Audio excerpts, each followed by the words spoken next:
I, Nilesh Nyandev Lanke, having been elected a member of the House of the People, do swear in the name of God that I will bear true faith and allegiance to the Constitution of India as by law established, that I will uphold the sovereignty and integrity of India, and that I will faithfully discharge the duty upon which I am about to enter.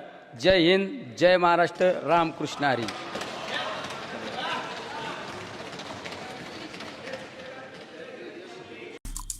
आमचे दिवसभरातले सर्व updates, ताज्या घडामोडी आणि थेट live पाहण्यासाठी subscribe करा, like करा कोकणचं number 1 महा channel Konkan 7 लाईव्हचं YouTube channel.